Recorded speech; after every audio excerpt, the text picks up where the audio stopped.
G'day everyone, welcome to Thorn's Jungle. This time we're going aquatic.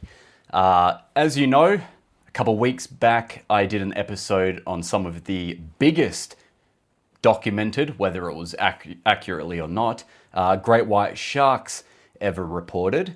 And as promised, this episode is going to be all about some of the most notorious shark attacks that have happened. And pretty much what I'm going to do is, actually not pretty much, exactly what I'm going to do is, because Australia is the fatal shark attack capital of the world, and Western Australia, which is where I live, has the most recorded shark attacks, fatal shark attacks in Australia, that makes Western Australia the fatal shark attack capital of the world. So these shark attacks that I'm going to go through are all Western Australian fatal shark attacks.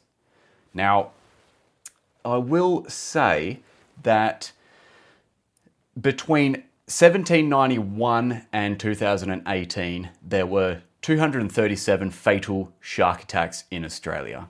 Now, obviously, back in 1791 and later, all the way up to maybe 1960s, there would have been a lot of shark attacks that just went unreported. So that 237 fatal shark attack number is kind of the lower sort of range. There would have been actually a lot more than that. Obviously, just before we get into it, if you haven't already, go to my Patreon. The link will be in the description. And for as little as $3 a month, you can get an extra episode of Thorn's Jungle each week. How about that? If you don't want to do that, just help me out by rating the podcast on any of the podcast apps you're listening to. And don't forget to subscribe.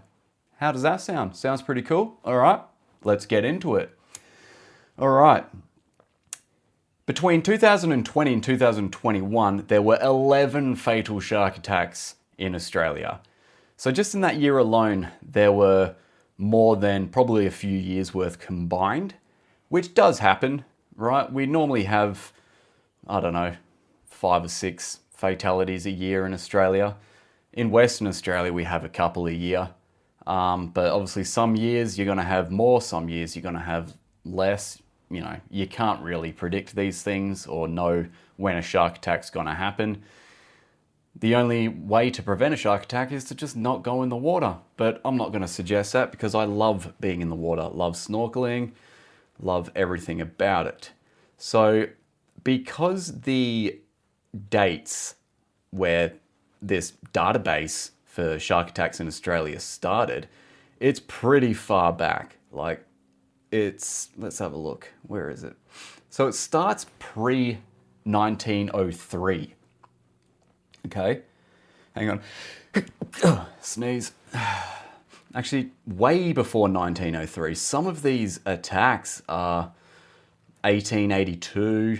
Now, I'm not going to go through all of these real early ones because there's really not much information about it. Pretty much all it says is the person's name, where the attack was, and kind of where they were bitten, but only on some of them. It's like thigh bitten. And then there's some that just don't have any description. So I'm going to fast forward to more modern time. So I'll probably let's start in, man, there's a lot of them. All right, let's start in 1948, arbitrary number. Now, before we start listing these off, I have been alive during some of these real bad ones, shark attacks, and every year there's one that really stands out. And when we get to those ones, I'll explain a little bit more detail because what is written here is super limited in descriptions and things like that. So when we get into the more real famous ones or infamous ones, I'll add a bit more detail to them because I remember these shark attacks vividly. So 1948 on Lancelin Island, which is just a little north of here, Arthur Strahan, 17-year-old, disappeared while swimming. His hand was found in a 2.5 meter or 8-foot tiger shark that was caught. It was caught 5 months later, and his hand was still in there. Tiger sharks are pretty notorious for eating pretty much anything. They've found very weird things inside the stomach of tiger sharks, things like license plates, suits of armor, tires, and people's hands. 1967, Jurien Bay, which again is maybe an hour-and-a-half drive north of where I am. Robert Bartle, male, 23, bitten in two by a great white shark, bitten in half. 1993, a pearl farm in Roebuck Bay. Don't know where that is, but it's in Western Australia, which is our state. He was diving. Richard Peter Bisley, 27 years old. Tiger shark caught 6 days later with diver's remains in its gut. So, yeah, big tiger shark. Tiger sharks, don't really have as a bad reputation as great white sharks, but they are still responsible for quite a few shark attacks. They do get big, they do get 5 meters plus, and they absolutely are opportunistic and will take a person for sure. 1997, Geraldton, guy windsurfing. Werner Schollenhofer, typical Australian name, 41 years old. And some of these descriptions are pretty blunt. So this description is eaten whole. Great white shark. Now I did actually look into this one a little bit more. And basically he was there on the beach with friends, windsurfing, and friends looked away, looked back and just saw a splash and he was gone. Now they don't know whether or not the great white jumped up, kind of jumped out of the water and grabbed him off his board, or whatever they call a windsurfing device, or he fell off and it got him. But it would have been a pretty quick time, as soon as he hits the water, boom, swallowed. So not too sure, but they never found any remains of this guy. All right, here is a famous one. This one was a big one. 2000 at Cottesloe Beach, which is about 20-minute drive south of here. A guy called Ken Crew, 49-year-old. He was attacked by a great white shark. This one was big because a lot of people saw it. A lot of people were on the beach. Cottesloe Beach is a nice beach, pretty famous. And this dude used to swim that beach every morning for 40 years. He used to go every morning and swim around that beach just for exercise. It says here that the torso was attacked and leg torn off, but I know a little bit more detail because I know somebody who knew somebody that witnessed the attack and saw the body.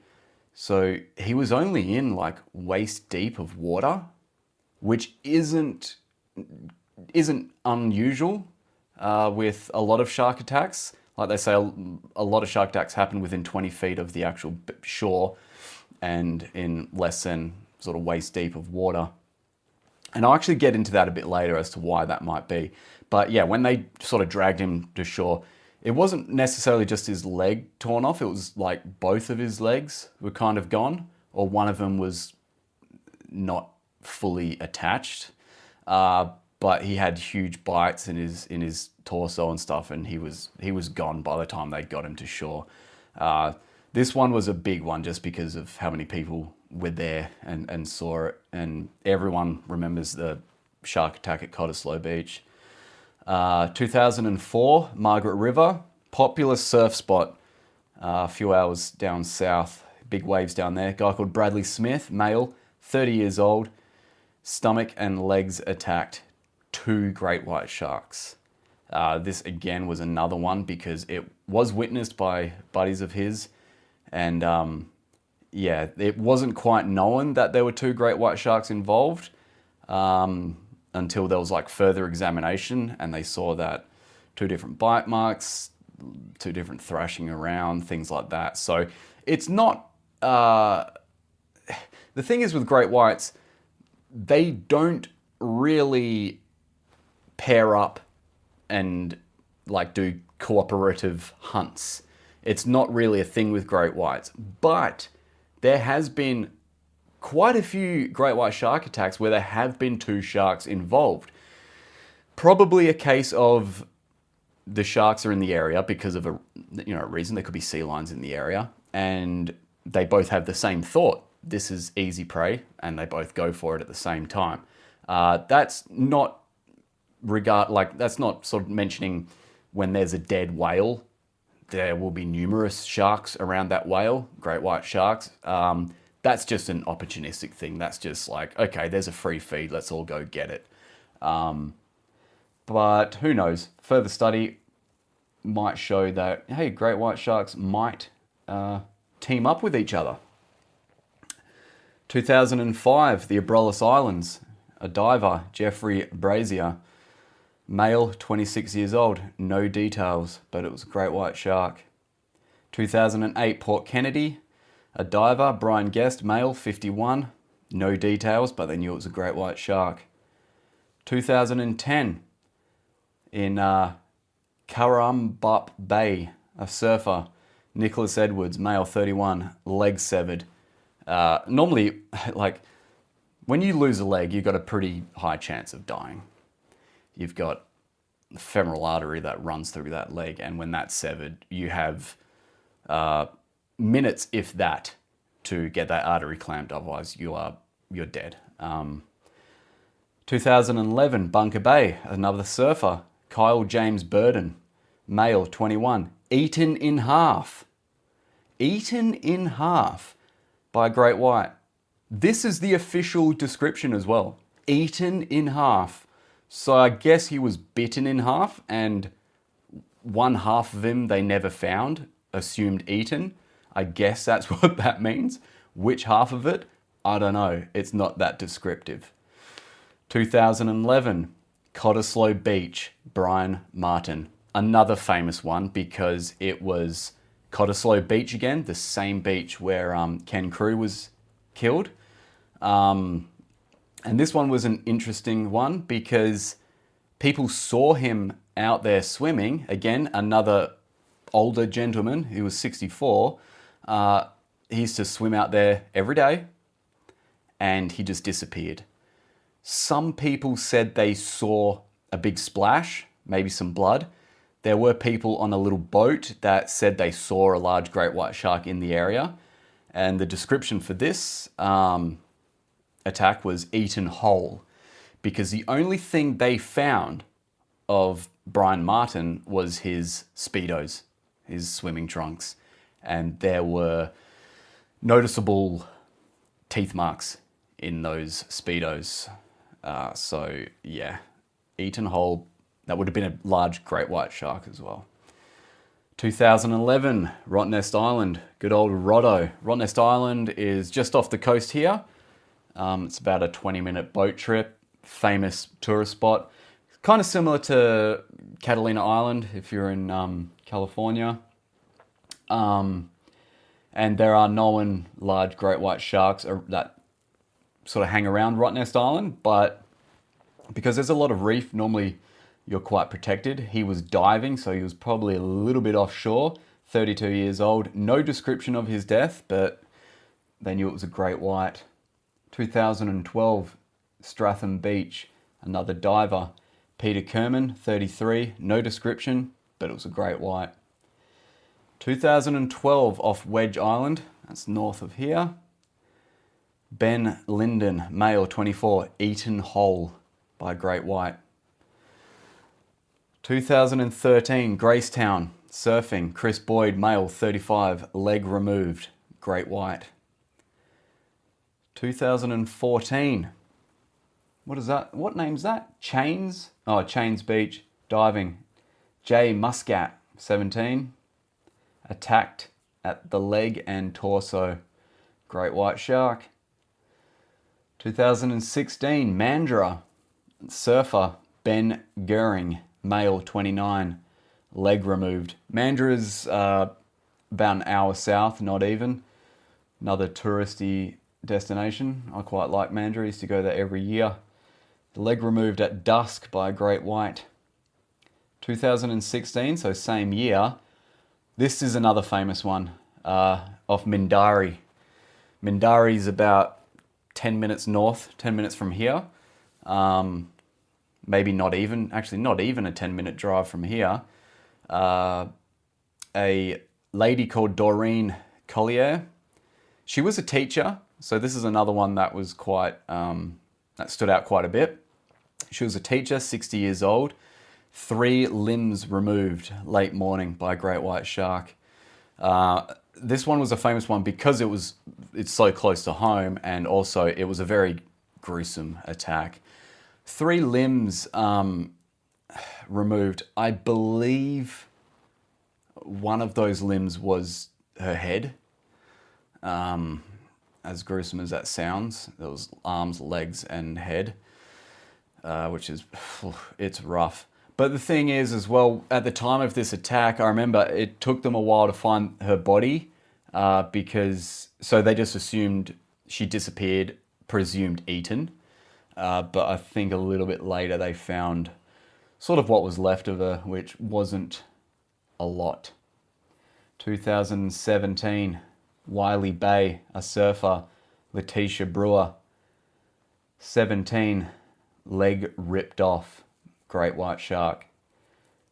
I don't know why they're quite conservative about the descriptions with some of the other attacks, like leg removed, limb removed. This is leg ripped off.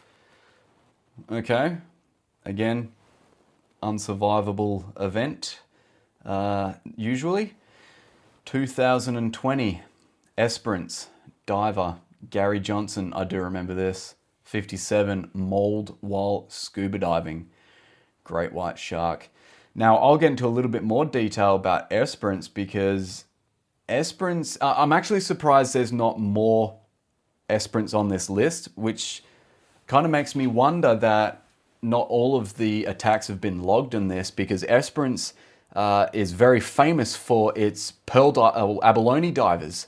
Abalone is a mollusk that is kind of a delicacy, and there's a lot of abalone divers off Esperance, and a lot of them, more so than probably any other industry in Australia. And I say industry, not hobby, because obviously a lot of these people were surfers. But industry-wise, abalone divers, it is a job hazard, a known job hazard. A lot of them get taken by enormous great white sharks that live down in Esperance. I was watching a documentary years ago, and it was a documentary on abalone divers, and they were filming this guy, and he was telling them about the hazards of great white sharks in the area. Now, abalone divers have this thing. It's like a human-sized cage with just like bars that they go into and swim with. So they've got like this small, they're kind of encased in a little cage, and they can swim with it. A lot of them don't use it because it's not very, it limits your movement a lot. So a lot of them refuse to use it. And this guy that they were filming refused to use it. You see him jump off the boat into the water. They're filming him, and he never surfaces. He got eaten while they were doing that documentary. Gone. And it was just kind of ironic that he was talking about how he doesn't use the shark protection thing. Pretty crazy. But yeah, Esperance is a pretty well-known shark attack area. So 2020, same year. Oh yeah, 2020 was a big year for shark attacks. Cable Beach, which is Broome, so it's north. Charles Kernobori, 55, was killed by multiple sharks, and they were great white sharks. Again, it seems to be a thing that, given the opportunity, multiple great whites will go for the same prey. Man, there mustn't have been much of him left. 2021 Fremantle, which is about, again, 40 minutes south of here. A swimmer, Paul Millichip, 57, eaten whole by great white. Oh yeah, this is another one. So 2023, I remember this. 2023 in Fremantle again, a girl called Stella Berry, 16 years old, was killed by a bull shark in the Swan River. So all of Australian cities, like most other sort of capital cities, it's built on a river. And our river is the Swan River. The mouth of the Swan River is Fremantle, so that's where the ocean meets the river, and then it sort of snakes its way up to where our city is, where our skyscrapers are and stuff like that. And the Swan River is known to have bull sharks in it. As we know, bull sharks are one of only a couple sharks that can, well, not just spend long amounts of time in fresh water, but can actually, we know now, live their entire lives in fresh water. Now, it doesn't get to sort of fresh water until way further up the Swan River, but there are still bull sharks found up there. But where Stella Berry was, which is actually pretty crazy timing, she was under the Fremantle Bridge swimming. And literally this morning on the news, construction workers on that bridge filmed about, I don't know, there must have been 20 bull sharks all swimming around that bridge. Don't know what they were doing or why they were in a group like that. But pretty crazy timing, actually. And it was under that bridge where Stella basically got her legs ripped to shreds, hanging off by a thread, if not missing, and that was by a bull shark. And the last known death by a bull shark in the Swan River was, I believe it was like 19... I want to say 19... I got two dates in mind and they are so far apart. It was either 1907 or 1960. I think it was the 60s, to be honest. I'm not too sure. But it was a kid that was killed in the Swan River. And from memory, obviously I wasn't born then, but I did do research into this. And from memory, it was near the boat shed, which is kind of near the city. As soon as he jumped in the water, he was, boom, taken. Now, bull sharks are known to be aggressive sharks. They're not as big as great white sharks. They sort of max out around the 11, 12, maybe up to 13 feet. So still a big shark. But it's just the fact that they like to swim where humans like to swim, in estuaries, rivers, the mouth of rivers, things like that. And they are responsible for a lot of shark attacks. Probably on par, if not maybe more, responsible for shark attacks than great whites, but not fatal shark attacks. But actually, in saying that, I think it was the same year, 2023, that Stella Berry got killed. I think only a few months before that, which would actually make it 2020, a dude was attacked in the Swan River by a bull shark and it messed him up. He was in hospital for like a year or something. It basically took his buttock off. So it took his whole glute off and parts of his leg. It was hit and miss whether or not he was going to survive. Even months later, he was still in critical condition because of infection and things like that. So the latest shark attack, and this one was a bad one, a real bad one, because of some of the things that happened. So in Esperance, again, a surfer, Stephen Payne, male in his 30s, fully consumed. So what happened is, and I do know some of the details with this, he was there with his wife, or I think it was his wife, might have been his fiance, and they were on a surfing holiday in Esperance, and his wife was on land, he was out surfing, and a shark large great white shark attacked him. She saw it. A lot of other people saw it. Basically saw thrashing, blood in the water, and then gone, disappeared. They couldn't find him. They sent search parties out for him, thinking that maybe he was still alive. You know, the police were looking everywhere. They actually got a hold of a drone operator that was flying a drone over the beach that day and managed to capture the attack on the drone camera.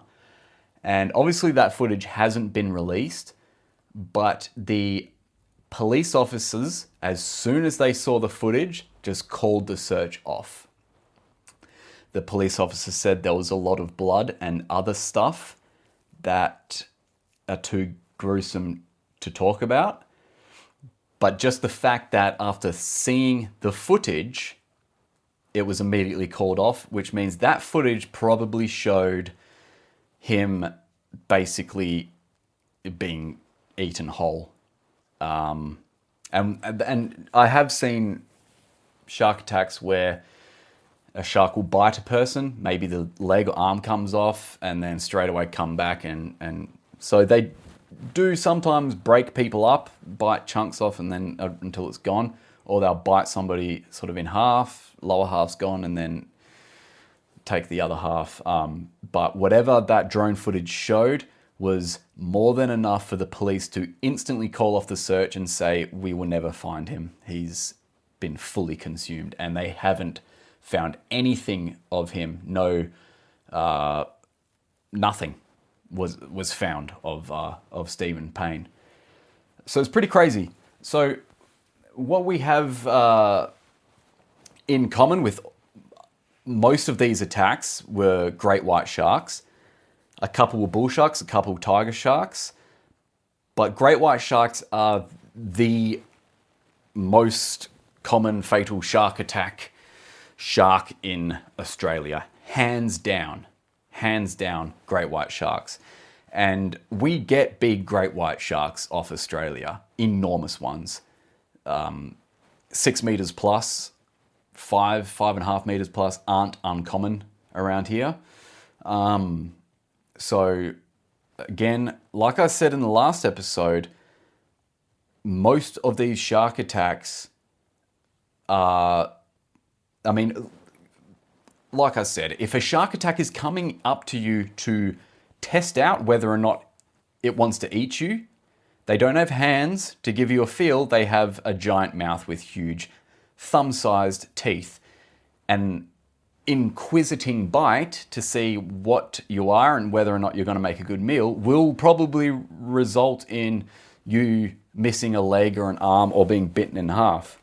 But like I said in the other episode as well, I will say a lot of these shark attacks are a case of mistaken identity. Surfers on boards from underneath look like a turtle or a sea lion, so that could be a reason. And we do know that great white sharks, as well as having a lot of other senses to be able to find you, great sense of smell, the electroreceptive organs called the ampullae lorenzini on their body, on their face, they are quite visual predators too.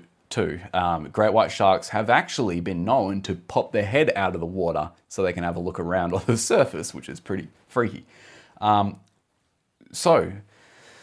But again, that's not saying that sharks will not target humans.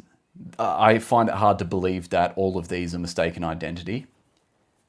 And that goes back to a lot of shark attacks happening within 20 feet of the shore and less than 5 feet of water. That water in that area, that's kind of where waves break and where a lot of sand and silt get sort of mixed up. So that sort of area of the beach, of the water, is very murky, which is probably why a lot of shark attacks happen there, because the sharks can't visually see you. All they know is there's an animal in the water. Let's go up for a nibble. And unfortunately a year and a half or just completely eaten. So yeah, again, this isn't all the shark attack death. These are just the ones that are recorded. There are super rural areas in Western Australia and in Australia as a whole. If you think about it, Western Australia is bigger than Texas, huge state, which is an entire coastline. Obviously not the eastern part of the state because that's just desert, but from the north all the way to the south of Western Australia is all coastline with beautiful beaches where a lot of people like to swim.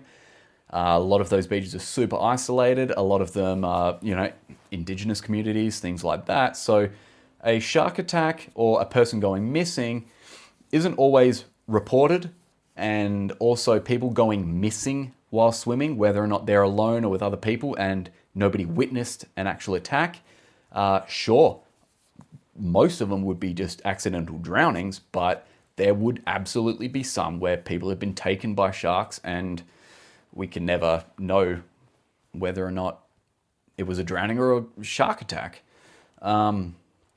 So yeah, but I mean, given the fact that Western Australia is the capital of fatal shark attacks in the world, they are still rare. Shark attacks are still very rare. Think about how many millions of people go in the ocean each year.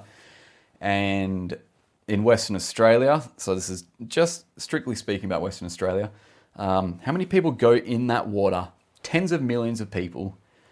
And there's maybe 2 to 4 fatal shark attacks each year in the entirety of Western Australia. So that is super rare. Okay, I believe the shark attack capital of the world is a beach in California, to where there's been the most reported bites from sharks, but not fatal bites. Some of them fatal, yes, but not as many as Western Australia, which is where I am now. So if we got one thing going for us in Western Australia, Western Australia's nickname is Wait a While. WA, that's Western Australia. Wait a while, because it's kind of a, I guess, laid back, slack state. But we got something going for us with shark attack, fatal shark attack capital of the world. How cool is that? That's not cool at all, because sharks get demonized. And if you notice, most of these victims were swimmers and surfers, which have the most respect for the ocean and the animals that live in it, including great white sharks. They are the people that defend sharks the most when there is an attack, and they're always, without 100% of the time, when a surfer or a swimmer here is killed by a great white shark, every single time without fail, the family will come forward and say, we do not, and he would not have wanted that shark to be hunted down and killed. Without fail, it happens every time, because they are the most aware of the risks they face going into that water, to where it's nature taking its course. Very rarely are humans knocked to the bottom of the food chain. There are certain areas where tigers live, areas where crocodiles live, large crocodiles, areas where certain big cats live, and the ocean. You are knocked down to the bottom of the food chain. You are just another animal that is potential prey. Okay? We take roughly 100 million sharks out of the ocean every year, basically just for their fins alone. Sometimes the ocean takes something back. Hope you enjoyed this episode. You probably didn't, but it's interesting. And I'll see you next time on another episode of Thorn's Jungle. Take care, everyone.